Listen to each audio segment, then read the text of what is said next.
From a very young age, Grace carried within her a sensitivity that set her apart. While most people felt comfortable in the noise of conversations or the fast pace of daily life, she sought refuge in silence. She had a curious mind, always interested in deep subjects like history, philosophy, spirituality, and human behavior. She was the kind of person who could spend hours in a bookstore without noticing the time passing, and often preferred the coziness of a book to the hustle and bustle of a party. Grace was intelligent, detail-oriented, and had an observant eye on the world, as if she were always trying to decipher some invisible layer of reality. Extremely organized, she liked to keep her belongings in order and her routine under control, not out of rigidity, but because she felt secure in predictable environments. Her friends and family saw her as someone calm and kind, always willing to listen and offer advice with empathy. She was understanding towards others, even when they were not with her. Although she was very connected to the people she loved, there was a tendency toward introspection in Grace. She liked to walk alone, to sit in high places to watch the city at sunset, to write down thoughts she didn't always share. She was a young woman with a rich inner universe, but little explored by those around her. Her sensitivity often made her feel things she couldn't explain, as if the world whispered truths in small details, in deep silences, in subtle intuitions.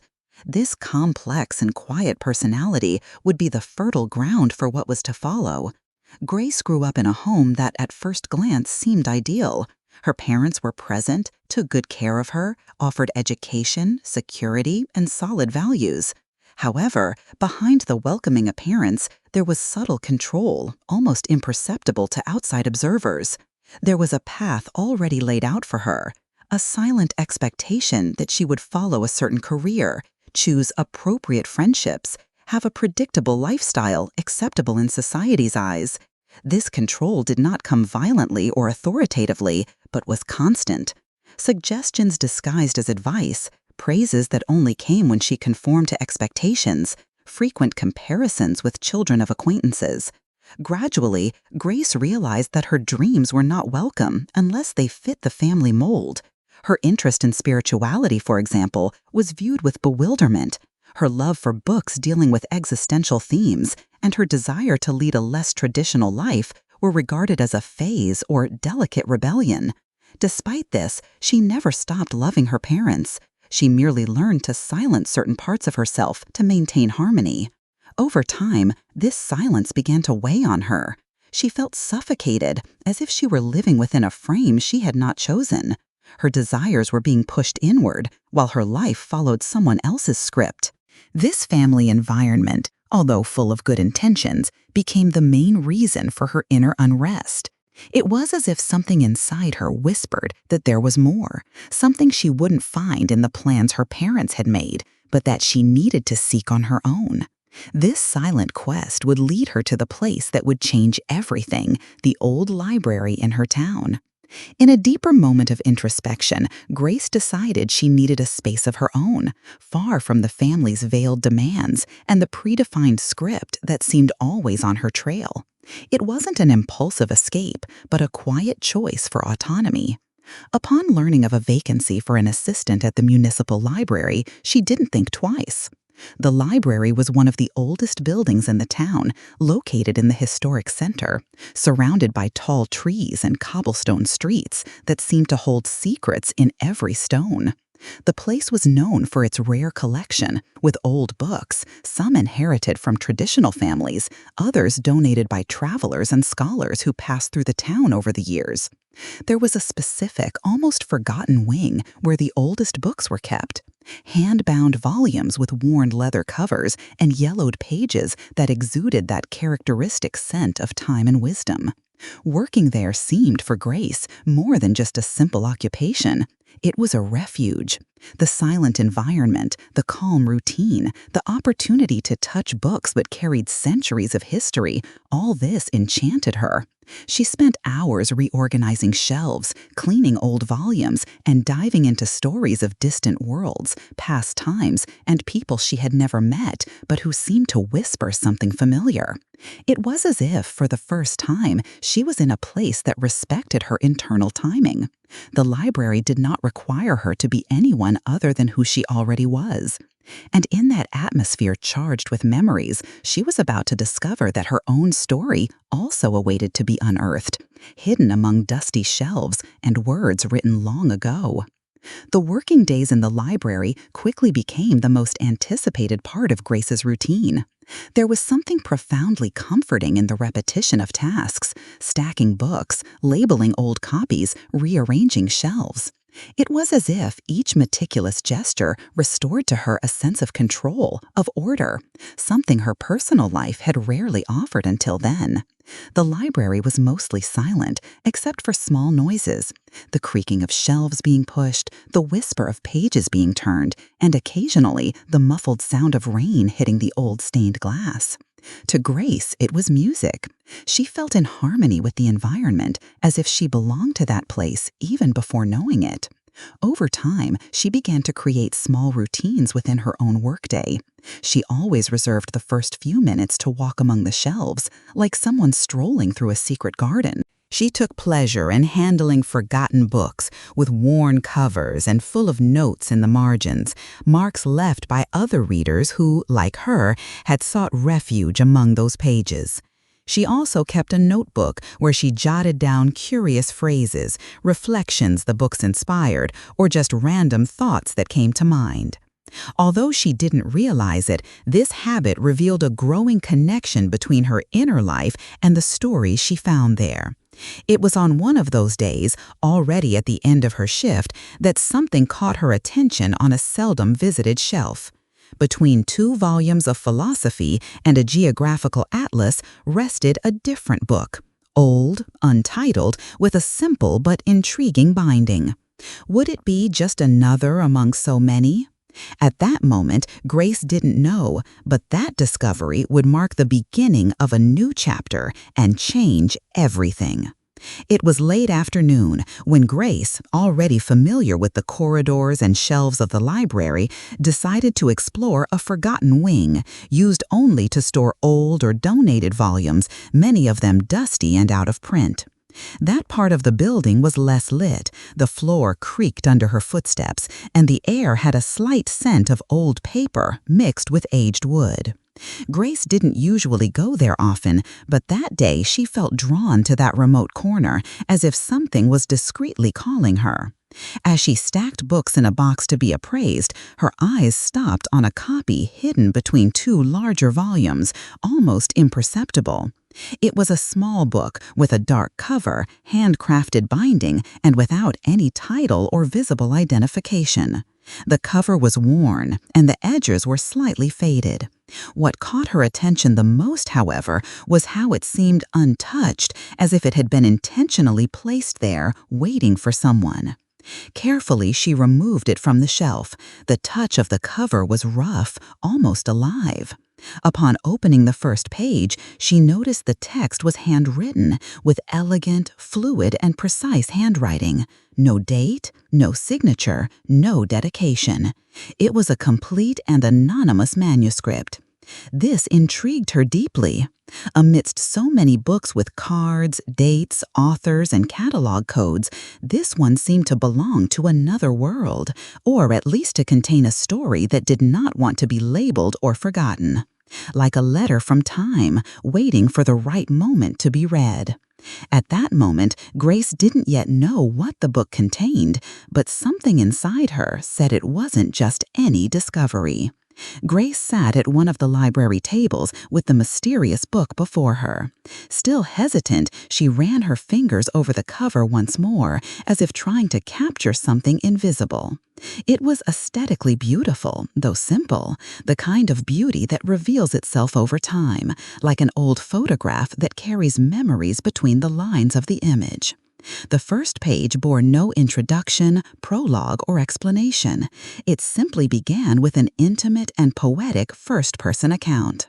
The writing was engaging, and even without knowing the context, she was naturally absorbed by the rhythm of the words. It was like hearing an old voice whispering in her ear, calm, confessional, almost familiar. She didn't know what she expected to find, perhaps an old diary, a forgotten autobiography, or even a never-published fiction. But the tone of the text drew her in differently. The first stories seemed unpretentious. They spoke of vague feelings, loose childhood memories, doubts about choices, and the weight of others' expectations. Despite the subjective language, there was a deep lucidity hidden there, as if someone were narrating it not to be read, but to be found. Grace found herself completely absorbed. The silence of the library around her intensified, becoming a perfect backdrop for the immersion that was beginning to happen. She turned a few more pages, with the same feeling one gets upon discovering a forgotten photo album, a mix of curiosity, nostalgia, and something bordering on the sacred. In that first reading, there was no astonishment yet, only enchantment. She carefully closed the book and tucked it among her belongings as if she were carrying a secret about to be revealed. In the following days, Grace began to include the book in her routine at the library. Every break between shelves or pause in her duties was an opportunity to lose herself, even if just for a few minutes, in the pages of that enigmatic manuscript. The reading was done slowly, almost like a silent ritual. Each passage seemed to demand digestion, as if there were something between the lines waiting to be understood. The content was neither straightforward nor didactic. Instead, it offered small stories, fragments of memories, and reflections on universal themes such as identity, childhood, belonging, and the feeling of not fitting in. There was no chronological line, nor clearly defined characters. The text was poetic and subjective, as if each word had been carefully chosen to evoke sensations rather than answers. Grace felt it was not just a narrative, it was a mirror of deep thoughts, hidden even from herself. Some passages awakened memories she hadn't visited in years. Others offered subtle advice disguised in metaphors, which seemed to speak directly to her. Although the stories seemed generic at first glance, there was something in the tone that made her believe those words were there for a reason. Still, she preferred to think it was all coincidence, or perhaps a natural effect of her sensitivity. After all, it was common to relate to books, especially the more introspective ones. But deep down, something in her was already beginning to awaken, a silent intuition that this book was not like the others. It was as if behind each sentence there was a greater intention, as if somehow that text was probing her. As Grace progressed in her reading, she began to notice that it wasn't just a matter of identifying with broad themes. There was an emotional frequency there, something subtle yet deeply intimate, as if the book spoke to a hidden part of her soul. At certain passages, she felt a lump in her throat, as though someone had written exactly what she had never managed to put into words. The book described thoughts she herself had had during silent nights, when the world slept and only her restlessness remained awake. It spoke of the fear of not being enough, the feeling of carrying expectations she hadn't chosen, and the search for a meaning not found in paths laid out by others. Feelings so personal, so profound, that made her question whether it was truly a coincidence. One day, upon rereading a particularly sensitive paragraph, Grace had the sensation of being read instead of merely reading. It was as if someone had been observing her for years and was now giving everything back in the form of words. She remembered having written something similar in her diary years ago, but this book couldn't have access to that, right? Despite this strangeness, she still clung to the idea that she was projecting. Perhaps she was just tired. Perhaps she was seeing connections where none existed. Yet she couldn't stop. With each page turned, the connection grew stronger, as if she were being led by an invisible force. Grace didn't know yet, but the book would cease to be just an exciting read and would become the key to something much larger. What had once seemed like mere coincidence began to transform into something impossible to ignore. On a quiet afternoon, as sunlight streamed through the dusty library windows, Grace read a passage that made her stop breathing for a moment. The text described a dream she had at the age of 7, a recurring dream, with symbols and images so unique she had never shared them with anyone, not even in her diary. It was the kind of memory one keeps as an intimate relic, a fragment of an inner world inaccessible to others. Yet there it was, described in detail on the aged paper. In the days that followed, the episodes narrated in the book became even more specific. A passage mentioned a rainy day when she, still a child, hid in the bedroom closet to cry after an argument with her mother, a scene she had never shared with anyone.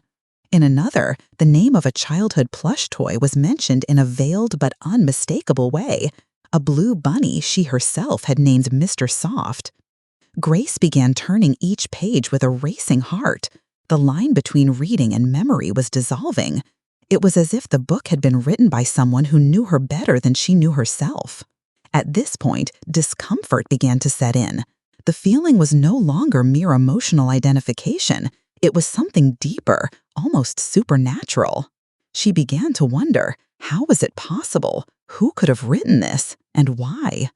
The initial enchantment was giving way to a mix of admiration, astonishment, and unease. The book was not just mysterious, it was now personal. The discovery that the book contained intimate details of her life caused a silent but profound upheaval in Grace. With each page, her expression grew more tense. She ran her fingers slowly over the handwritten lines, as if she could feel an energy there that defied logic.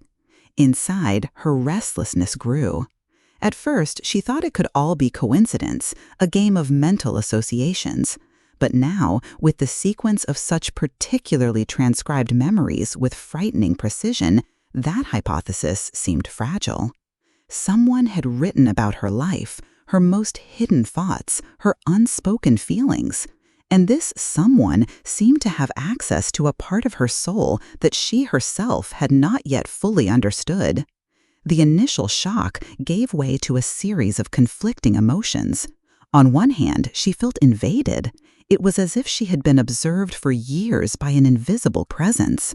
On the other, there was a strange sense of comfort.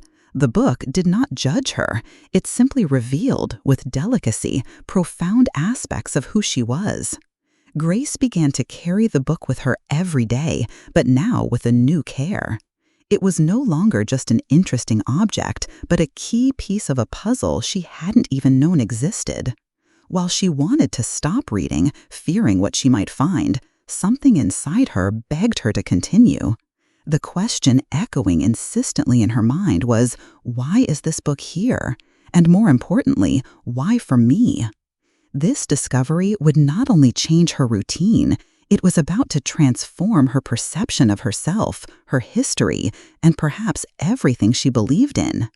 After days immersed in reading that enigmatic book, Grace found herself engulfed in a whirlwind of thoughts. The story narrated there was clearly hers, with nuances, pains, memories, and details no one else could know. But then, who had written it? How had that book ended up on that forgotten shelf? And most frighteningly, why? These questions began to consume her days. What once a curious read became a silent obsession. Each new revelation increased her discomfort, but also her fascination. Grace wondered if she really wanted to know everything that was there, as if she feared finding something in the upcoming pages that she wasn't ready to face, or something that would forever change how she viewed her own life. She seriously considered stopping the reading, to put it back where she found it, or even burn it. However, something inside her insisted. An urge, almost like an invisible force, pulled her back to those pages as if the book were calling her. It was like standing in front of a mirror that distorted nothing, just revealed truths she had avoided looking at for so long. Grace felt exposed, confronted, but also mysteriously understood. And deep down, a more profound question began to emerge. Did this book appear to set me free or imprison me? The conflict was not just with the book, but with herself. Continuing the reading seemed like an irreversible choice, but abandoning it would mean living with eternal doubt. And between fear and need, she still didn't know which hurt more. As the reading progressed and the weight of the discoveries grew, Grace began to experience a silent but profound transformation. The words of the book, so intimately connected to her story, echoed in her mind, even outside the library. The reading was no longer just a daily activity. It was a constant presence that accompanied her like a shadow, even when the book was closed. Grace gradually began to isolate herself. Trivial conversations with friends and family no longer interested her as much. It seemed no one could understand her at that moment, as if the book had created a separate world where only she could dwell. At night, she found it hard to sleep. The images evoked by the pages blended with vivid dreams, and at times she awoke startled, as if being watched by something she couldn't see. Her behavior drew the attention of those around her, yet Grace couldn't articulate what she felt. There was a tangible fear, the dread of uncovering something that would deeply shake her. But simultaneously, there was an irresistible fascination, as if, even frightened, she knew she had to continue, as if each page was a key to understanding parts of herself that had been locked away for years. Her emotions ebbed and flowed in waves. There were days of absolute silence when Grace barely spoke to anyone, immersed in profound reflections. And there were days when she cried without knowing exactly why, as if the words she read unlocked forgotten memories or repressed feelings. Even without fully understanding, she knew the book was shaping her, changing her perspective on the past, on her family, on her own story. And this change, though uncomfortable, was impossible to ignore. Over time, the book ceased to be just an external enigma for Grace. It became a mirror. Every sentence, every metaphor, and every memory described there seemed to open a new window into herself. It was no longer just about discovering who had written that manuscript. It was about recognizing old wounds, behavior patterns, and internal silences she had unintentionally cultivated. She began to mentally revisit events from her childhood and adolescence that she believed she had already overcome. Conflicts with her parents, decisions made out of obligation rather than desire, fears disguised as independence. The book didn't directly point to these experiences, but its reading inspired uncomfortable questions. What if I haven't been true to myself all this time? What if my choices were shaped by fear and not by truth? Moreover, Grace realized she had neglected important aspects of her personality. Her sensitivity, once seen as a weakness, now seemed like a key. Her curiosity about spiritual themes, always set aside, took on new meaning between the lines of the text. It was as if the book not only revealed her story, but invited her to reclaim it, piece by piece. These reflections were accompanied by a new type of pain, a more mature pain that didn't scream but weighed heavily. It was the discomfort of realizing that, perhaps, she had lived within confines she hadn't chosen. But alongside this pain, a spark was born, the chance to rebuild her story with more authenticity. Grace did not yet know where the book would take her, but for the first time, she felt she was finally heading in the right direction, the direction of herself. As the days passed and Grace delved deeper into the book's pages, something within her began to reorganize. The words that once seemed merely beautiful or reflective now appeared to have a clear purpose.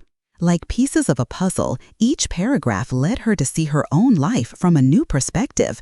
It was no longer just about memories. It was about understanding why so many things had happened the way they did. She began to wonder if the book had really appeared by chance. The synchronicity of the details, the way it awakened forgotten memories, and the reflections it provoked seemed to transcend the bounds of coincidence. What if this book is a sign, she thought, a gift of destiny, a turning point that arrives only when the soul is ready to see?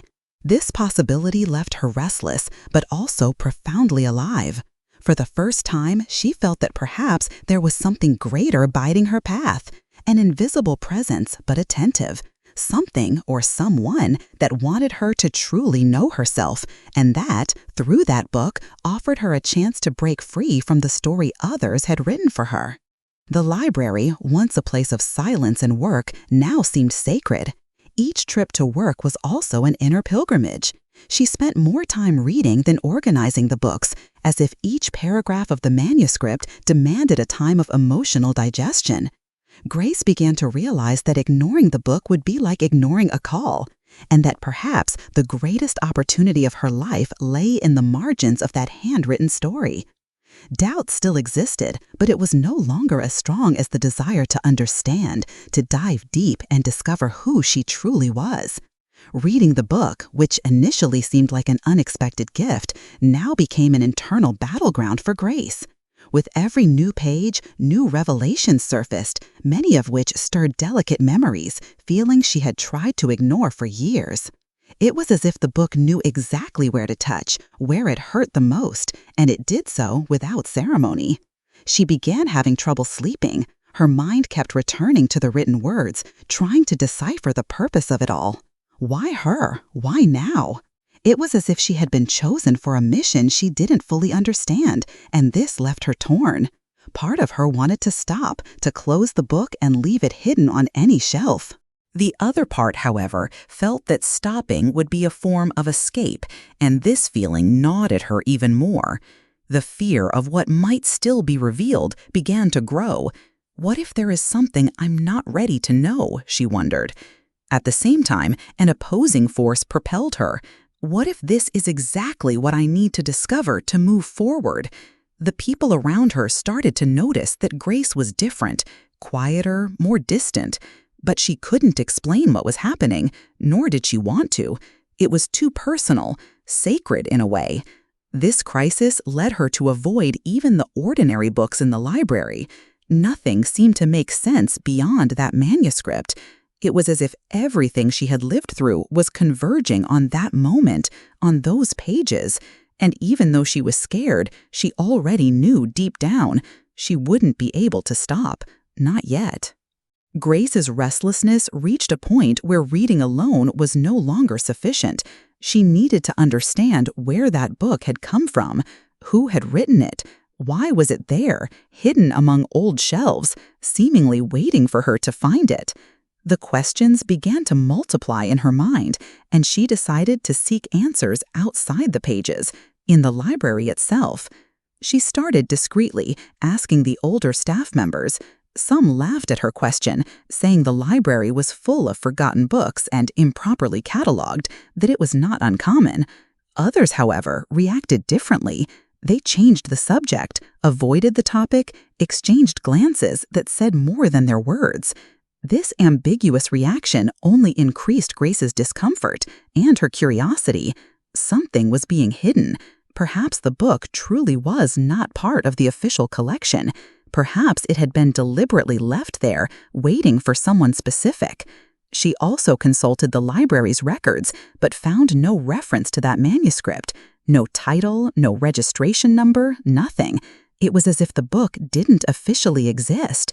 This made the situation even more mysterious. On a quieter afternoon, she approached Mrs. Margaret, one of the oldest and most reserved librarians. At first, the lady denied knowing anything. But upon sensing Grace's sincere distress, her gaze changed. Margaret remained silent for a few moments, as if considering breaking an ancient pact. Grace felt at that moment that she was close to discovering something important. The pieces were falling into place, even if slowly. She could no longer turn back. The book had become more than a reading. It was now a living part of her story. After the conversation with Mrs. Margaret, something changed within Grace. The silence of that woman did not seem to be due to a lack of knowledge, but for protection, as if the truth behind the book was shrouded in a layer of secrets that could not be easily revealed. Every day, the feeling that something was being hidden grew stronger, more unsettling. Grace began to better observe the behavior of those around her.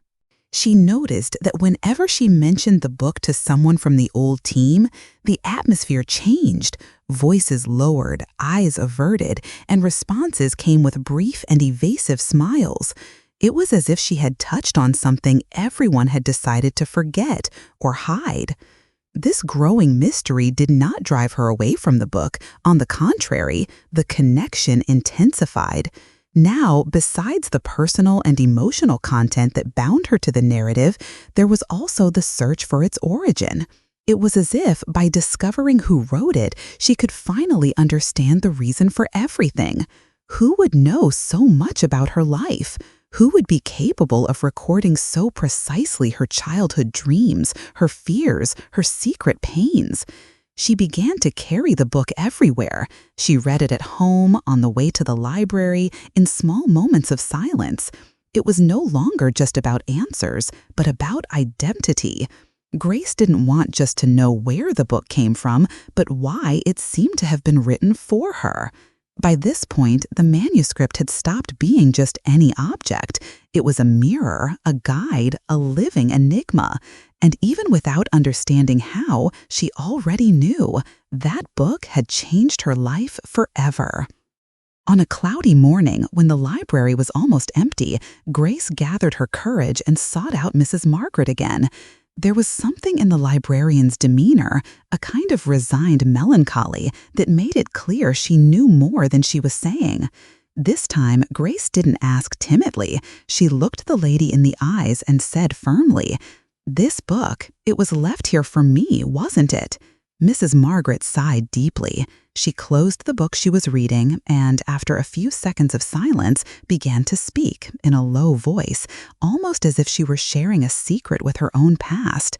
She recounted that many years ago, a mysterious woman had passed through that town. No one knew exactly where she came from. She was discreet, but there was something about her that made people remember. Piercing eyes, a gentle voice, and a way of observing the world that was both unsettling and enchanting. During the time she stayed in the town, this woman, known only as Charlotte, spent long days in the library, always writing. She never talked much, but greeted people kindly and spent hours leafing through old books, making notes in leather-bound notebooks. Before she left, she handed a package to Mrs. Margaret with a single instruction. "This book is not to be read now. It's for the one who will come at the right time." After that, she disappeared. She was never seen again. No one knew her last name or where she came from. Upon hearing this, Grace felt a shiver run down her spine.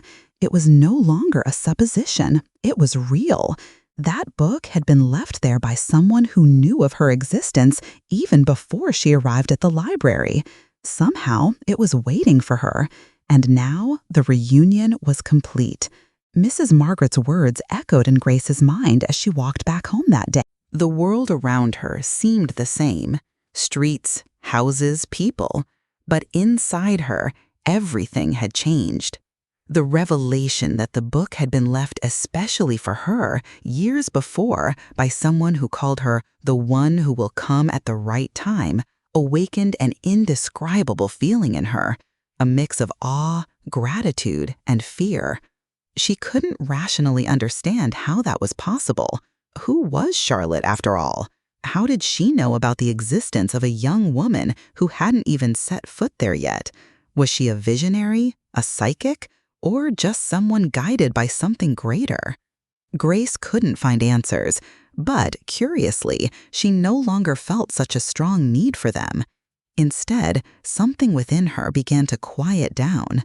For the first time since she began reading, she felt she was exactly where she needed to be. The sensation of being watched gave way to a kind of invisible embrace, as if someone, somewhere, knew exactly what she needed and had left that silent gift to guide her at the right moment. The book now took on a different meaning. It ceased to be just a mysterious manuscript and became a symbol of purpose. Every line read from that moment on would not be just a memory or revelation, but a conscious step toward what she was destined to live. Grace finally understood. That book was for her. It always was. And perhaps, just perhaps, she was closer to understanding what it truly meant. With the confirmation that the book had been left for her, Grace began to see it with different eyes. Now, it was not just a mirror of the past or a collection of mysterious revelations. It was also an invitation, a silent call to go all the way, even without knowing what she would find. But this new stage came with ambiguous feelings. On one hand, she felt honored, almost chosen. The idea that someone, at some distant moment, had seen her and entrusted her with something so intimate and enigmatic awakened a sense of mission. It was as if the universe was telling her, "You matter. There is something reserved for you." On the other hand, fear persisted. What if, in the end, the last revelation was something that hurt her, something that made her question her history, her connections, her faith even more? The book stirred everything she considered solid, her memories, her choices, even her identity. She began to keep small notes inside the book with thoughts that arose after each reading. They were scattered reflections like, "Can life be written twice?" Or, "What if I don't like what I find at the end?" These notes became part of the process, as if she were having a dialogue with the manuscript itself. In recent days, Grace read more slowly, not for lack of time, but out of fear. She knew the last page was near, and had the feeling that, after turning it, nothing would be the same. The remaining question now was she truly ready for the end, or was the end merely the beginning of a new story? On that gray afternoon, the library was especially silent. The sound of the wind against the windows was the only noise around. Grace sat at her favorite desk, the book on her lap, her fingers resting on the edge of the last written page. She took a deep breath. Her heart beat slowly, heavily. She knew the end was there, and even if she wanted to delay, she could no longer escape. Gently, she turned the page. To her surprise, it was blank. No words, no symbols, no final revelation. Grace blinked as if her eyes had been deceived. She ran her fingers over the smooth, yellowed surface. It was truly empty, and for a few seconds, everything inside her seemed to crumble. Was that the end? After everything, was what remained nothing? The disappointment came like a cold breeze. She felt betrayed, empty, deceived by an expectation she had nurtured for weeks. She almost closed the book in anger, but instinctively, she looked again. That was when she noticed something. At the bottom of the page, in almost invisible letters, as if being slowly revealed by the afternoon light, a phrase appeared. "The rest of the story depends on you." She read it silently, and suddenly she understood. That book was not an answer. It was an invitation. The phrase resonated in Grace's mind like a gentle yet powerful echo, so simple and yet laden with meaning. It was not just a farewell, it was a handover. The conclusion was not in the book, it was in her. The silence of that last page was, in fact, an open space where she herself could write her next steps. Grace leaned back in her chair and closed her eyes. Everything she had experienced in the past days flashed before her like a movie. The shock at finding the book, the thrill of recognizing her own secrets described within, the fear, the restlessness, the unanswered questions. And now, that final phrase. She realized that the true value of that experience was not in the revelations of the past, but in what she would do with it moving forward. The book had fulfilled its role. It brought to light what she needed to see, unlocked feelings that had been trapped for years, and rekindled a spark of purpose within her that was almost extinguished. In that discreet message, Grace saw something deeper: freedom. She no longer needed to follow imposed paths or conform to what others expected. She had in her hands the chance to start anew, to redraw her story, to make conscious choices, no longer out of fear, but out of truth. The emotion rose unexpectedly. Tears streamed down her face, not of sadness, but of relief. For the first time, she didn't feel the need to understand everything. It was enough to continue, with courage and faith, writing whatever came from there. The message didn't offer answers. It provided space. And in that blank space, Grace found herself. Grace closed the book with still trembling hands, as if concluding a sacred cycle. The weight she had carried on her shoulders since the beginning of the reading seemed to have dissipated into the air. For the first time in a long while, she felt light. The last page, seemingly empty, revealed much more than she expected. It showed that the most important story of her life was yet to be written. She remained there for a few minutes, in silence, with the book on her lap. There was no more anxiety nor fear. There was a newfound serenity, as if something inside her had reorganized. The same young woman who began that reading full of doubts and insecurities now understood that some answers aren't found in pages, but in decisions, in steps taken with awareness. On leaving the library, the world seemed different. The sky, the people, the sounds, everything remained the same, but she had changed. Every detail seemed clearer, as if something inside her had awakened. And indeed, it had. The book hadn't magically transformed her, but it showed her the mirror she had been avoiding. Now it was up to Grace to decide who she wanted to be from then on. She placed the manuscript in a fabric-lined box with the care of someone protecting a treasure. She knew that, perhaps one day, someone else might need it. But for now, the journey was hers, and the blank page was the starting point. Grace left the library with tears in her eyes, but her heart at peace. The story hadn't reached its end. It had just begun.